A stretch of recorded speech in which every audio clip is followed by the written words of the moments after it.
నమస్తే, welcome to Vihari news.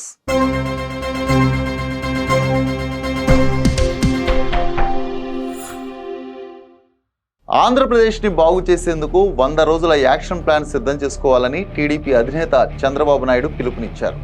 గురువారం బెంగళూరులో టీడీపీ ఫోరం ఆధ్వర్యంలో నిర్వహించిన బహిరంగ సభలో పాల్గొన్న చంద్రబాబు వచ్చే ఎన్నికలు ఎందుకు ముఖ్యమో ప్రజలకు అర్థమయ్యేలా చెప్పాలని కోరారు. వేలాది మంది తెలుగు ప్రజలు ఈ సమావేశానికి హాజరయ్యారు.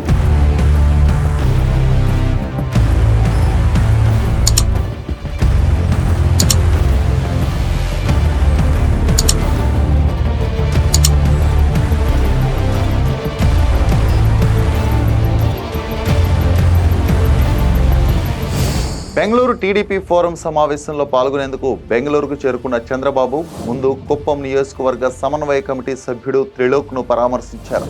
చంద్రబాబు అక్రమ అరెస్టు సమయంలో కుప్పంలో ఆందోళన చేస్తున్న త్రిలోక్ ప్రమాదానికి గురయ్యారు. తీవ్ర అనారోగ్యానికి గురైన త్రిలోక్ ఆరోగ్య పరిస్థితిపై కుటుంబ సభ్యులతో మాట్లాడారు. పార్టీ అండగా ఉంటుందని వారికి చంద్రబాబు ధైర్యం చెప్పారు.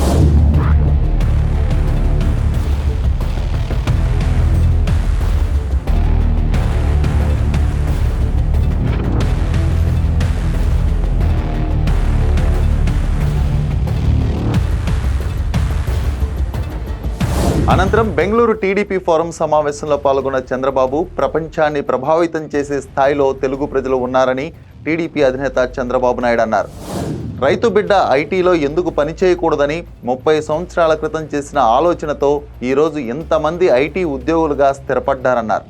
ఐటీని డెవలప్ చేయాలంటే ఆ రోజు తనని ఎగతాళి చేశారని చంద్రబాబు గుర్తు చేసుకున్నారు. ఇప్పుడు ఎక్కడ ఉన్నా గ్లోబలీ పనిచేసే అవకాశం ఉందన్నారు.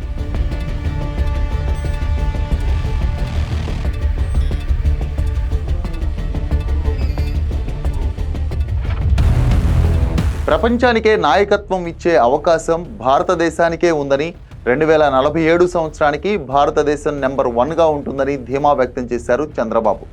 ఆంధ్రప్రదేశ్లో అన్ని వ్యవస్థలు నాశనమయ్యాయని విమర్శించారు. రాష్ట్రాన్ని కాపాడుకునే బాధ్యత అందరిపై ఉందన్నారు. ప్రపంచంలోనే నెంబర్ 1గా తెలుగు ప్రజలు ఉండాలన్నదే తన కోరికని చెప్పుకొచ్చారు. ఎన్టీఆర్ స్ఫూర్తితో పేదరికం లేని సమాజమును చూడాలని, ఆర్థిక అసమానతలు తగ్గించాలనేదే తన లక్ష్యమని స్పష్టం చేశారు. P4 వ్యవస్థకు శ్రీకారం చుట్టాలని పిలుపునిచ్చారు. బెంగళూరు టీడీపీ ఫోరంను చాలా పద్ధతిగా ఆర్గనైజ్ చేస్తున్నారని కొనియాడారు. బెంగళూరులో సమావేశం ముగిసిన అనంతరం చంద్రబాబు కుప్పంకు బయలుదేరి వెళ్లారు.